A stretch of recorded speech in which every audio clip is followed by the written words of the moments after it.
Hello and welcome to this episode of the Futures in Digital Learning podcast. Once again, I am Adam Davey, Instructional Design Manager with UCAT at the University of Arizona, and joined as always by my co-host Brian Hale. Hey, Brian. And we're coming to you live from Studio A in the Harville building on campus. That's right. It's our first venture in this studio, and it's pretty cool.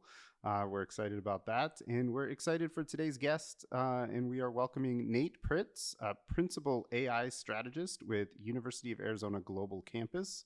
So, Nate, welcome. Thanks for having me, gentlemen. I'm excited to have a little conversation. Yeah, and so today's conversation is not strictly about AI, but we will get into that, I'm sure, a little bit, as all conversations surrounding digital learning go these days. But we're here to talk about personalized video feedback today, which is something that I think is really cool and really fascinating. And so I'm curious to get Nate's thoughts on that and the work that he's done around that. So before we get going with anything, what do we mean when we say personalized video feedback? It probably means a lot of things to a lot of people. For the purposes of the study that I was conducting, the personalized video feedback took the form of, let's say, 3 to 5 minute recorded video messages that I would deliver to my students. I teach for the University of Arizona Global Campus. My classes are online. They're mostly asynchronous. There's some synchronous components, but they're mostly asynchronous. So while my students might see pre-recorded videos, they have opportunities to connect with me one-on-one. There's not a lot of that sort of relational learning in class. I teach general education, predominantly first-year writing courses.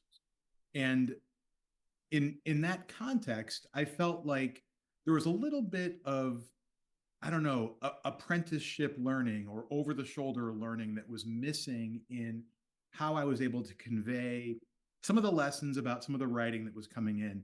And so, again, for the purposes of the study I was trying to run, the personalized video feedback took the form of me essentially recording myself, grading a student paper, and then emailing that video to them so they could see in real time how I was reacting to their writing. We can get into other types of feedback there, but basically that's the personalized video nature of it. Okay. I'm picturing like those videos on YouTube, the reaction videos when people watch like movie trailers, and that's you reading the papers. So. Yeah, I mean, the first version I wanted to do of this was I was going to set up a Twitch stream where I told my students, hey, Fridays, I'm going to grade your paper. So come and find what's happening. And of course, that's a terrible idea. But that was in the back of my mind. Okay. That's sort of like, I wanted to give something to students that was going to get them to, I don't want to say pay attention because students are obviously paying attention, but they're also distracted. They've got a lot of things on their plates. Yeah. I wanted something that was going to break past that, not something else they had to read. And not like a formal video message from their suit and tie professor, but these were designed to be a little bit more off the cuff, a little bit more informal, and to, in a way, try to make them a little fun, to get students to really connect with that feedback. So, yeah, if you're thinking YouTube Shorts or stream, you're not too far off. Okay. So how long would a student turns in a paper, how long do you budget for video feedback? Yeah, that's a great question. And it changed, of course. The first few times I did this, I was solving the technology problem, I was solving the logistic problem, and I was grading papers all at once. And it took me forever to do this. It was not sustainable for anybody else. I mean, I could do it because that's my job. At the time, program chair for first year writing, and I was trying to think about ways that all of us in the program could connect with our students better and provide better feedback. I got better at it over time. I don't want to say quicker because that implies that I was rushing through it, but I eventually came upon just kind of a structure that worked for me. A lot of it had to do with leaning into that off the cuff vibe. I mean, I'd see that I had 30 minutes before I needed to take my dog for a walk. So I'd turn the camera on and I would just say, okay, we're looking at your paper now, student X, and I'm going to go through this. I would, of course, have already made some notes. Students, when I do this, and in the research study, received written feedback as well, summative comments, inline comments. They were still getting the normal rubric comments. They were getting the normal feedback, but this was sort of an add-on. So the time was able to be, it sounds like I was like doubling or tripling grading time, but actually after I got into the swing of it, it was just sort of like an extra conversation or an added moment at the end that didn't really add as much time as you would think. So I think that's kind of important to call out, because Yeah. one thing we hear from instructors is, I don't have time. Yeah. And I think, let's be honest, the first time you try something like this, you're gonna run out of time, because everybody to a certain degree wants to be a little bit of a perfectionist. They want to get it right that first time, but you have to allow yourself the grace to be able to play around with it and try different ways and approaches and see what's going to work for you. So I think that's a great thank you for saying that you finally got to where you kind of wanted to be. And I'm sure you're still improving it, but it's important for people to know you're not going to be perfect right out of the gate. Yeah, I mean, it's a work in progress. And I love that term grace, because I was thinking more like permission to be sloppy, permission to fail, all those things. But give yourself a little grace. I mean, you can overthink video work in any setting. But again, as somebody who teaches online, I've had to get pretty comfortable with having my face on camera. And sometimes, you know, I've had a bad hair day for at least the last 3 years. This is what I look like. There's not much I can do about it. No Zoom filter is going to help. So being comfortable with that, maybe it's not perfect lighting. Maybe my beagle's in a crate right now, so I can have a little, but maybe Juniper's barking in the background. There's just all these things you can't control. And I think actually that sends the right message to our students as well.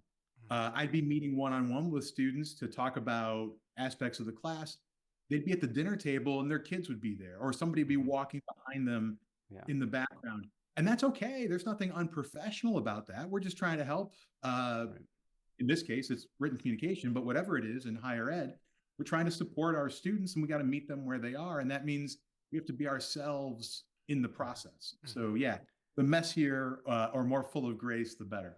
Yeah, definitely. I think that human side of the instructor, especially in an online course where, you know, you're not in class with the person to see their personality for 50 minutes, you know, 3 times a week or whatever. And so whatever little glimpses you can get in a video, I think is great for students to see. And it makes things a little bit more relaxed, I think. So I'm curious, like what kind of feedback did you get from students on this feedback? A lot of the students who, and we can share the link to the paper itself. It goes into a little bit more detail than I can pull up right now off the top of my head. But a lot of the feedback from students was incredibly positive. About 20% of the students who were part of the actual study wrote back. I didn't have any formal mechanism in place to get their feedback. So this is just unsolicited students sending emails. A lot of it just centered around the fact that they felt as if they were connected to the feedback, that they understood it in a way they couldn't have before. The study kind of walks through, I kind of just tried to sort and do a little qualitative analysis on the feedback that I received. There were 4 key themes, and they center around a lot of the relational areas. They were thankful for the motivation and the encouragement. They understood that there was a little bit of clarity and added depth in the video feedback. One of the students said to me, this is a direct quote, "Hearing you explain your thoughts made things click in a way that the comments alone didn't." So, I mean, that's the headline. I mean, that's exactly what I was trying to look for. Other students talked about the personalized connection. Many students said something similar to, taking classes online makes me feel lonely. That was not the case in this moment because I felt seen I felt mentorship. I felt corrected, or that your critique mattered to me and was directed at me. There's a lot of ways I know to make substantive feedback personalized, but video seemed to work for a section of students. I'm not going to say everybody. I think it's going to work for a section of students, and I think it's worth exploring more. I think one last thing I would say is that talking off the cuff or in a personalized video feedback to a student kind of made it more real for me as a grader. I wasn't just trying to get through it. We've all sat there with 20 papers on our desk. We've got to get them done by a certain period of time. And you feel a little frantic. You're trying to get through, you're trying to do your duty, you're trying to do what's right for the students, but we sometimes forget the positive comment. We sometimes forget that moment where we acknowledge the effort that the student put in. We take those things for granted, but to actually say it, and I would try to make an effort to say, hey, I really appreciate the work you put into this paper. It's a pat sentence. We use it all the time, but hearing it, spending time vocalizing it, a lot of students would report that they felt as if their strengths were being acknowledged in a way that maybe they weren't in traditional feedback. So again, I took those sort of 4 key areas, I took that as if it was doing its job. And, back to the point of, it takes a little bit of extra time to do this, but every time I did it, I was getting feedback from students in this way. I felt it recording the messages. I felt it composing them in my head and having that interaction. To me, it felt better than just your papers. And to get that feedback from students made me realize, okay, this is landing the way that I want it to land. And so I'm going to keep going. I think that's great. And I think, one of the questions we were going to ask is, what problem does personalized video feedback solve? Right. And I think you kind of answered that with that idea of making it click a little better for students. Right. And because there's only so much, without writing them your own paper of of comments and feedback, right, that when that's saying like, here are the things that you did well, what things you can improve, all this stuff. But if you can kind of verbalize that a little bit more, it's helpful. Yeah. And I think that comes down to, again, I'm teaching first year writing. So these are oral education. Typically students at the global campus, these students are within their first 6 months of enrollment taking this class. Right. But a lot of our students are returning learners. They're first generation students. They're adult learners who may already be questioning whether they belong in a college classroom. And I feel like, again, this is that moment where you're able to acknowledge that in a personalized way. So it's getting them to click on the feedback, but I think it's upping that social presence, the instructor presence in the class. It's creating that relational moment that, and this is one of the findings from the study that I think was most, I sort of expected it, but I know I shouldn't have been expecting anything. I should have just walked into it cold. But one of the things we found out was students. So sorry, I should step back for a second. I was doing this on a written assignment in week 2 of the course. Okay. Final paper is due in week 5. Okay. Students were persisting in the class at a greater rate than those without the video feedback. So that sense of relational connection, the feedback, but also that motivation and encouragement. Again, I'm not a hardcore researcher, so I'm going to say something that might be unfounded, but it feels as if that helped them persist in a way that's really valuable. Their grades weren't necessarily always better. It's not that my feedback made them geniuses, right? But it's that it helped them to persist. And you're talking first year courses. That's it. That's job. Well, it's one of job 1. It's there's 5 or 6 job 1s if you're in a first year class, but that's one of them. Yeah. I think it's important to know from an instructor standpoint this isn't the only class the student's taking. They've got those life responsibilities, taking grandma to the doctor, picking up the dog from the vet, all that kind of stuff. So to have somebody on the other side of the screen and know that when I turn in work, there's somebody over there actually looking at it and not just feeding it through a machine to give me some generalized feedback of, were my periods in the right places? Did I have the flow of thought, et cetera, et cetera? When you get, and we make the mistake of trying to be very elegant with our replies to students. Yeah. And that's where we get lost in translation. That elegance becomes something that maybe they're not quite used to seeing or receiving that type of language. And so they pause for a minute and have to think a little bit harder about what's my instructor really trying to say. Whereas when you go off the cuff, like in a conversation, it makes it much more accessible to them. They get to see what you're trying to say.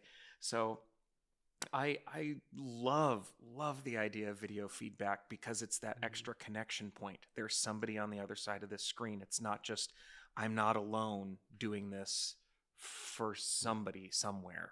There's actually an instructor there. It's just beautiful. I mean, it's so easy to lose sight. If you're in your first course, but even if you're in your 12th course, your 15th course, it's easy to lose sight of why you're doing this. And if there's no one else in your life, I know our students have great support networks, but maybe they don't always get it at the same level. I mean, there's a lot of other, you were saying, a lot of other competing responsibilities and priorities in their lives. In that moment, the teacher is the one other person who cares about this as much as the student does. Yeah. And so, to have that connection, I think to have that connection, but to somewhat embody that connection, I think that's really important. And that's sort of where a lot of this started. There's sort of two origin stories to why I began doing this. I mean, it's sort of an obvious thing. We're not reinventing the wheel here, but I was part of a pilot, this was quite a few years ago, where students were recording their response to feedback and emailing it to me as an instructor. So I would just standard grade the paper, send it over to a student, and then they would record these 2-minute videos going through the feedback. We were trying to sort of make sure that they were actually reading the feedback and acting upon it. Well, so I did this, and this one student's paper was dynamite. The thesis statement was alive and exciting. Everything was structured well. And I can't even remember. I'm not going to say the student's name, so I can say something like this. I think they got like a 95 or a 96, right? And then I get really excited because I know this was a student who had struggled a little bit. I get really excited to pull up the video response to the feedback, and I just see the student's face sunken in, and they're looking down, and they look so defeated, and they say, "Boy, I guess I really messed that up and missed the mark here." And I was like, "Hold on, what? Did this student read the right feedback here? What's happening?" And I double checked everything, and it shows that the student's reaction to the feedback we give can be wildly different from what we intended for a lot of reasons. Maybe, like you were saying, because we're being a little too elegant or a little too fussy in how we communicate. Maybe their own expectations for themselves are so different. But that moment, I mean, it's years ago now, but it sticks with me. And I immediately wrote to the student and I said, "Hey, this is you've got the wrong lesson here. Let me walk through this for you." And that's always in the back of my mind when I'm communicating feedback to students, whether it's just written or whether I'm recording these videos. I'm thinking, okay, they don't need to know what's already on the page. They need to know what's coming from my heart. They need to know what's coming from the rules behind the rules. They need to know the why, of course, but they need that moment of connection that helps the feedback become actionable or makes it seem even more personalized. And so, having that sort of instructive moment, I think was really crucial for me as a teacher, frankly, but also in terms of conceptualizing why I would even do this, how I might formalize it into a process, and to sort of see where it goes. I think that's brilliant. That's one thing I don't think a lot of people consider is how is the student going to receive the feedback I'm giving them. Yeah. And it's very important to have that sort of check-in to see if your feedback went over the way you intended or not, and if you have to do a little course correction. I'm going to have to start doing that with my instructors and be like, hey, when you're writing your rubric, what is the point of your rubric, and why are you saying what you're saying? Because everybody's going to take it a little bit differently, you know.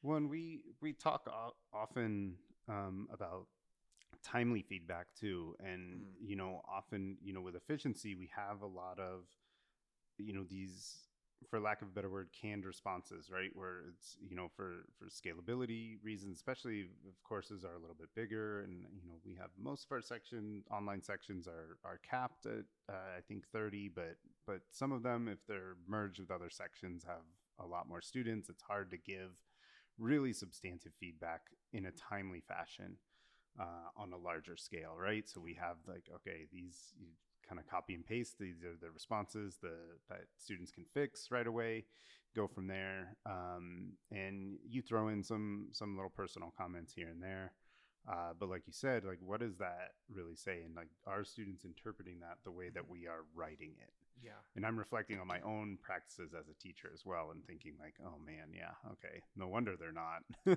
actually making the changes that I'm suggesting, because they probably don't understand what I'm actually saying to them. But so I think if you know, I guess my question then is like, how can we scale this idea of the video feedback in a way that still makes it timely for students, especially in you know, condensed courses, right? Most of ours are 7.5 weeks. Like you said, yours was what, week 5? Your final papers due, so it's a very short time frames. Yeah, I mean, I think you're kind of already teasing out the answer there, Adam, or at least the answer I would give, which is, I do think that it's important to leave those detailed written comments, whatever your subject matter is. I mean, I'm a guy, so to me, that's always going to be really crucial. Yeah. And we know all the things we know about how to design feedback for students. We're going to model the solution. We're going to stay encouraging. We're going to point to outside resources. All those are the same things that prevent students from understanding it properly, but that doesn't mean that there isn't efficacy there. They need to be able to look back at that and reflect. Maybe you're going to include a link to the Writing Center if it's a particular issue. So I think that's really important. And I think with the video feedback, or let's say you want to turn your video on, you want to just record audio blips or something like that. That's great. I think what that does is it frees you up in that video to just talk about the overarching picture. What do you want students to understand? What did they do really well at? What might they try to improve? Think of the video as almost like the summative comment at the end, right? Where you just sort of say, okay, here are the things I noticed. But I'm telling you, you won't be able to help if you try this. You won't be able to help getting excited about student work. And for them to see that excitement, I think it does so much to build that bond and to make the feedback more actionable, because suddenly they're motivated. But I mean, okay, so to go back to the idea of scale, I do think that, you know, it's reasonable that this might not work in every course. I think one of the ways that you scale this is by not scaling it to everybody all the time, right? I mean, I'm you know, I have my own perspective, and I think a writing class, a predominantly written communication class, is one in which this type of structure works really well, because there are a lot of nitty-gritty things in the paper that need to be talked about in terms of feedback, but there are bigger messages that need to be conveyed in terms of written communication, its importance to your career field, its importance as a foundational skill. And I think the video and the written assignment feedback can go hand in hand doing that. Maybe in other classes, you know, if it's primarily, I don't even want to say. I mean, I can imagine certain subjects where this type of connection would be valuable as a relational practice, but might not be valuable as a instructional practice.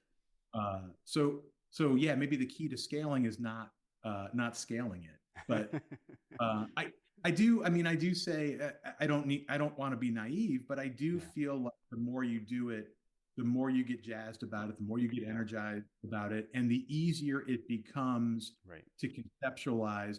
And I think it's a great, especially for an online instructor, it was really a great moment for me to sort of, I don't know, put my feet to the fire again, right? I mean, I'm a few years removed from standing in front of a classroom and being held accountable in the moment. Recording these videos put me back in that space.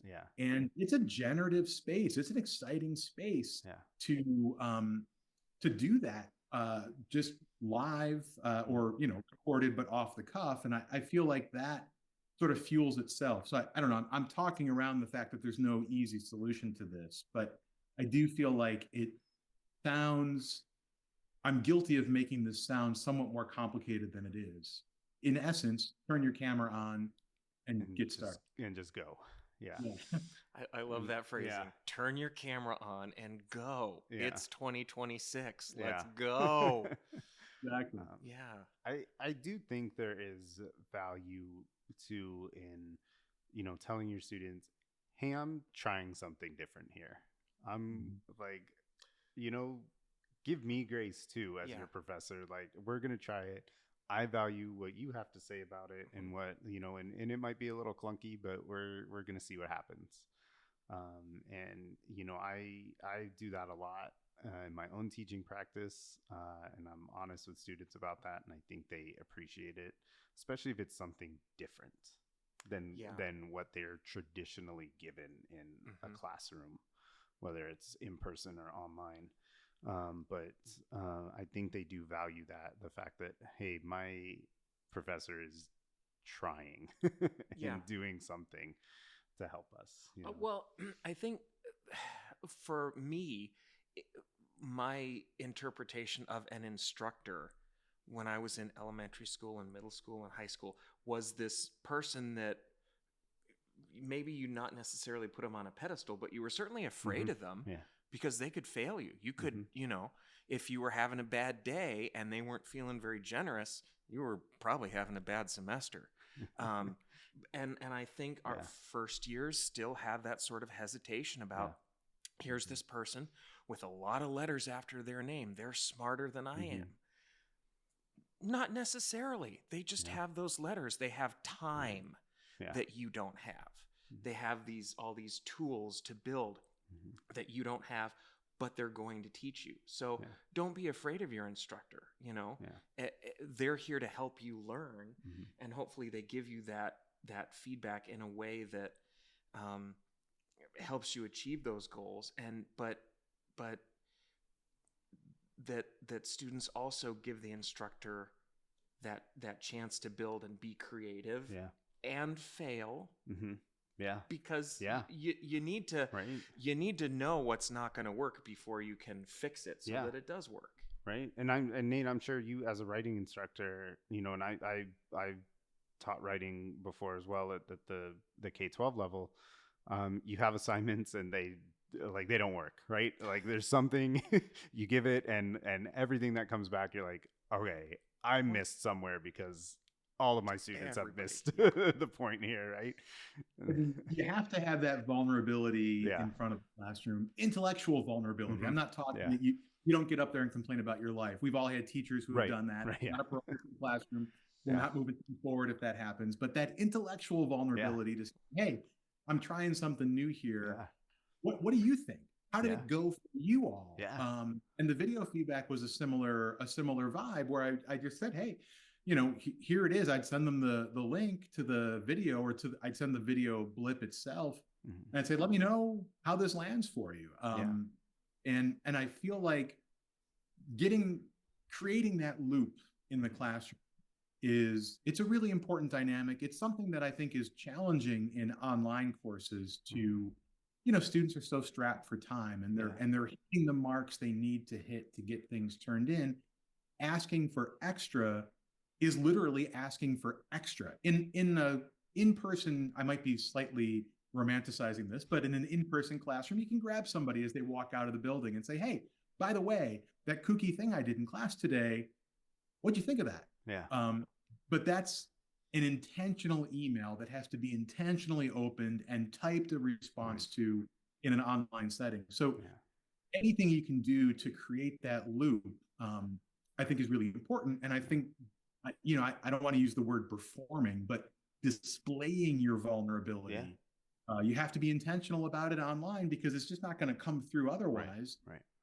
So you are in a way performing, modeling, displaying your vulnerabilities, but that's a good thing. And you shouldn't feel like you were both saying, you shouldn't feel threatened by that. I mean, that's an important element of what being a teacher really is, because I think ultimately we hope our students can see themselves in, not necessarily in us as people, I'm not saying that, but in the field.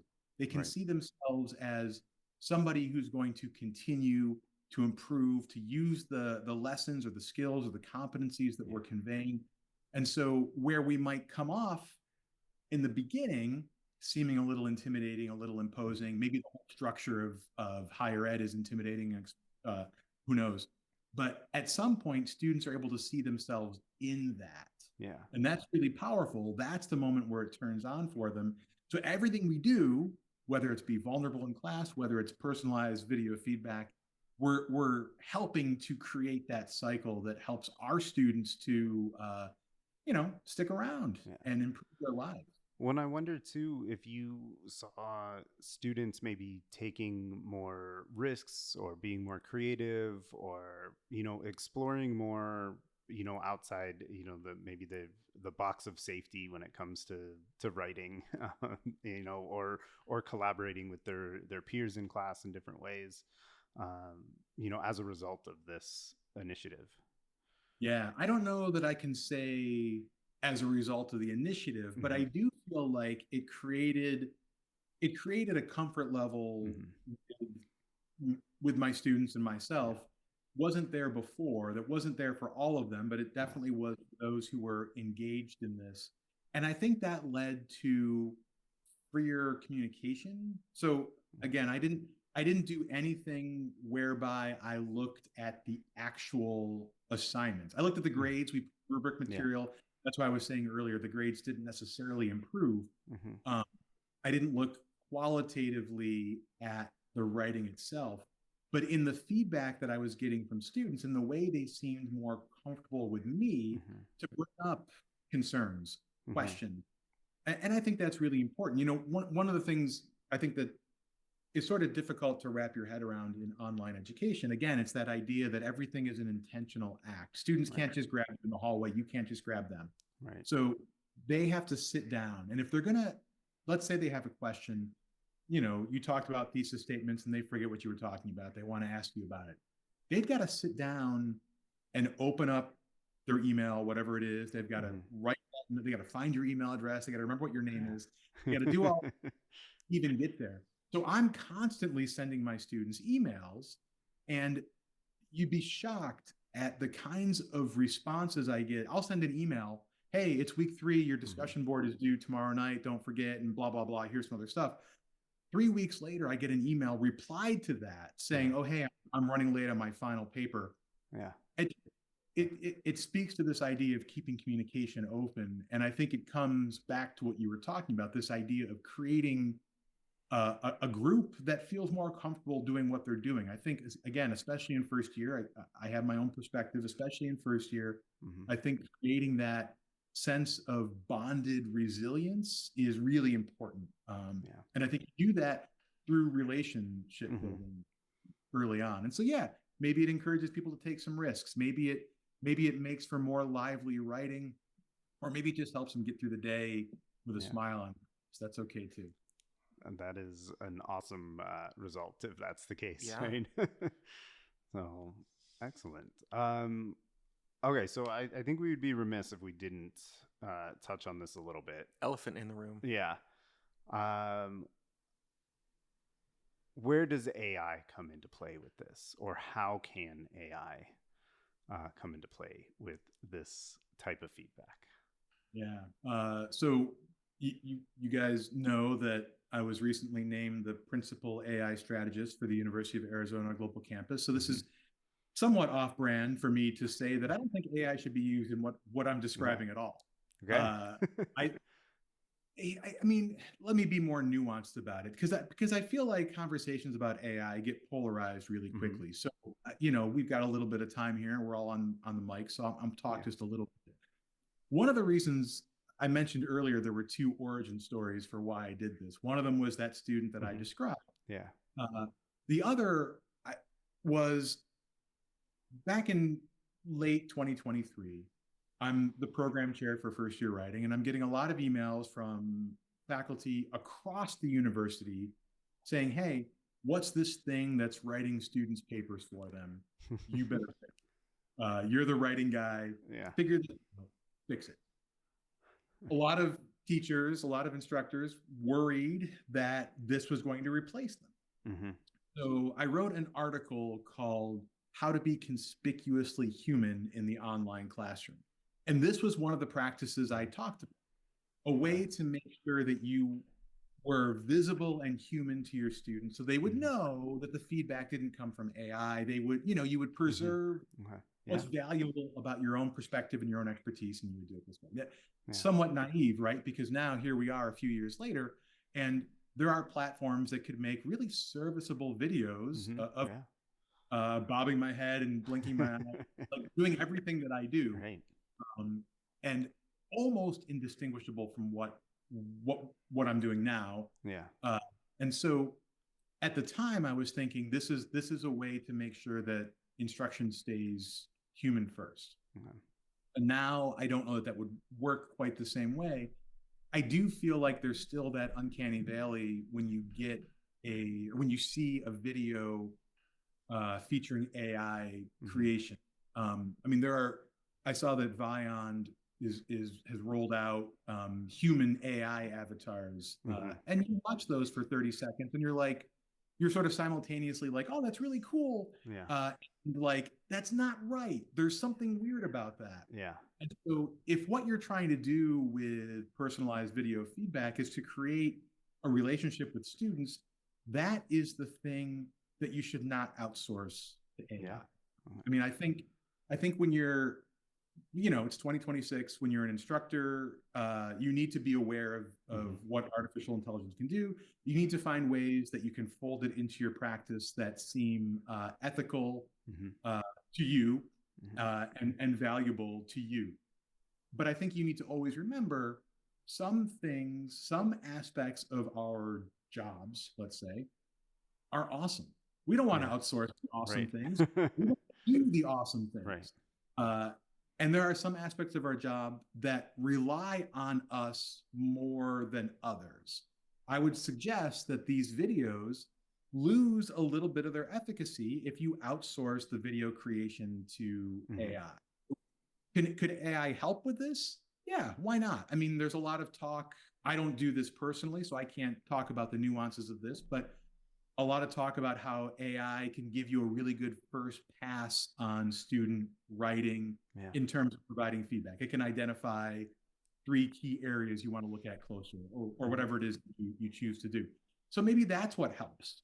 Maybe you run student papers through a protected instance after de-identifying them, and the AI gives you a little bit of a pointer about what you want to look at, and that cuts down on your prep time so that you can focus on recording videos.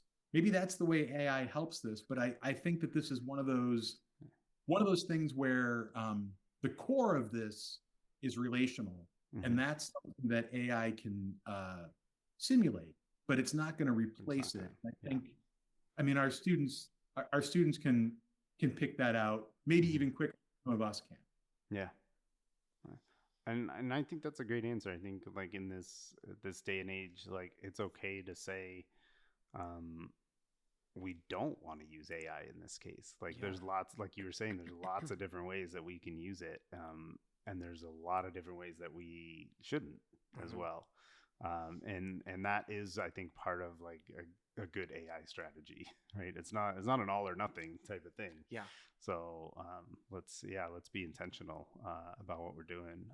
And I love what you said is that like the core of this is relational, and you're trying to build relationships in an environment where you are not in the same space, like physical space, right? So so how do you build those relationships? Yeah.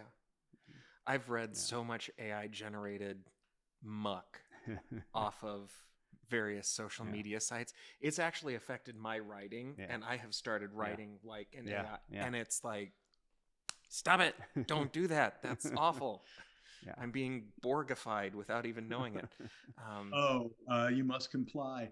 I feel like I think we all need to lean back in. Another one of my passions is reading. We all need to lean back into reading, not necessarily for information, not on LinkedIn, not on Facebook, but for some type of, I'm going to say it, spiritual edification. We have to connect to those moments when we read where it's beyond information and it's charging us up in a way that we can recognize ourselves in it. It's almost like a koan, right? Like you read something that sparks further thought. And I feel like that kind of reading is pretty rare for a lot of us these days. And I think that's one of those things that'll help you, would help a lot of us. I'm not saying you in particular, but I think a lot of us sort of remember, okay, it's not X, it's Y. That matters because like we can, this is like a detox, you know, sit down with a book of poetry and remember what it's like to think about language in a different way. And suddenly we can then charge that into other writing that we do. And we can maybe reclaim the internet. Well, I think this was a wonderful conversation, and I love that you brought up the idea of reading, because one thing that was kind of on my mind is you were talking about being head of the writing program. Is I'm sure he's also an avid reader, and I just want to end with a little bit of a fun question, and maybe it's simple, maybe it's not, but what is your favorite book? Like what? If you had to go back and just reread something over and over again, what would it be? Not a simple question. Yeah. Question. I read a lot of different things in a lot of different areas, and I think everyone's going to say that, right? But I will admit that I have a soft spot for mysteries. Okay. If a book has a dragon in it or a spaceship, I'm there. Okay. I've got about 70,000 comic books upstairs in my office. I've been collecting since I was a kid. So I have a real strong streak of appreciating the pulpier aspects of life. Okay. However, my background is as a romanticist, and not a day goes by that I don't think about a particular line of Wordsworth or a full poem. Some of the writings about him that I've read over the years. So I think, not a book per se, but I do come back to Wordsworth a lot, to John Clare, another romantic poet, to Blake, William Blake, who matters an awful lot to me. It goes back to what I was saying about the idea of reading things that can sort of charge you up in different ways. So and then the simple answer is Fahrenheit 451. My favorite book when I first read it as a kid. I read it every few years. There's just something about that tension in that book. It's sci-fi enough. It's real life too much. And I remember reading it. You know what I mean? Like the best experiences of reading. You remember the tree you were sitting under in your backyard, reading the book for the first time and looking at the words and thinking, "Oh man, what is going on here? Like this is my head on fire, literally." So Fahrenheit 451 is always going to be that book for me. Okay, very cool. Nice. Well, I just want to say thank you for taking time to join us on the podcast. We're very appreciative of that. And I thought this was a fun conversation and very informative about ways that we can build stronger relations with our students. And and do some simple small things to help on that front. Yep. So and so like we said earlier, quit thinking about it. Just go just do it. Turn your Just go camera on do and it. go. Yeah. How many personalized videos could you have recorded while listening to this podcast? So there's no reason not to get started. But thank you so much. I really appreciate and all the work behind the scenes to make this happen. It's been a fun conversation. It's great to talk about this stuff. So I appreciate it. Awesome. Well, thank you very much, and hopefully we'll have you on again in the future as well. Oh, I'd love it. Thank you again. Yeah. All right. And to those listening, thank you for listening, and please tune in to future episodes as well. Thank you very much. The Futures of Digital Learning podcast is a production of the University of Arizona University Center for Assessment, Teaching, and Technology. If you have any questions, comments, or ideas you'd like to share with our office, go to the Contact Us link on our website, ucatt.arizona.edu.